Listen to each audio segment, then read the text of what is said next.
Hey guys, I hope everyone's feeling great about their MLQ today. I know you've all been working hard these last few weeks, and this is your first chance to show off your understanding of the material. Remember that the MLQ is worth more than just to prove it in your GPA, so take it seriously, stay focused, and stay calm. I'll go over just a few things before you get started. The following are questions similar to what you're going to see on the test later today. So the first one that we have is a vocabulary question. You've seen several examples of vocab questions on your homework. Let's do this one together. So we have this paragraph here. Caroline is a wonderful artist. She particularly loves to paint giant canvases of scenes in nature. Her most recent painting depicts the Mississippi River at sunset. The orange and yellow tones of the sky reflect onto the water. A magazine interviewed her recently and called her a genius. So we want to try to figure out what the meaning of the word depicts is as it is used in the passage. Great, so here it's clear that depicts means shows or portrays. Now we want to find out which detail from the passage helps the reader to understand the meaning of the word.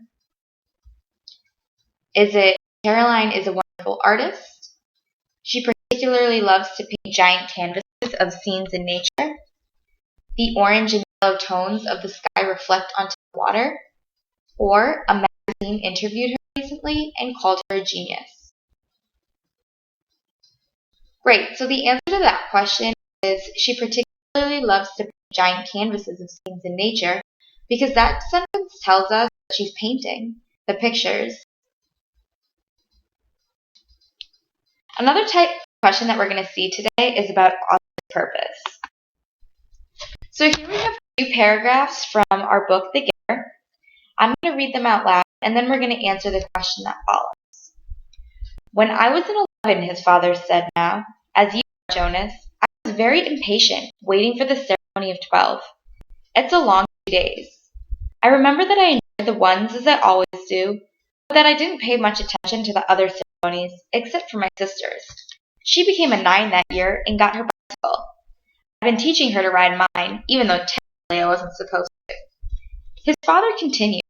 So I watched and cheered when my sister, Katya, became a 9 and removed her hair ribbons and got her bicycle, Father went on. Then I didn't pay much attention to the 10s and 11s, and finally, at the end of the second day, which seemed to go on forever, it was my turn. It was the ceremony of 12. We're going to answer the following question. Based on the passage, what is the main reason the author includes the story of Father's ceremony of 12 in this chapter? A, to make Jonas feel bad about being nervous. B, to make Jonas more excited about the ceremony. C, to demonstrate to Jonas that everyone is nervous before the ceremony of 12. Or D, to explain to Jonas that the ceremony is scary and he should be worried. So the answer here is C, to demonstrate to Jonas that everyone is nervous before the ceremony of 12. Father is explaining to Jonas that even he was anxious right before his ceremony. The last thing that I want to remind you about is when a question asks you to continue a story, that means you are adding an ending to the story, adding an ending about the same story that you just read. Don't make up your own story, just add an ending to the one you already read in the question. I'm really confident that you guys will do really great today. So go ahead and close your Chromebook and let's get started with MLQ.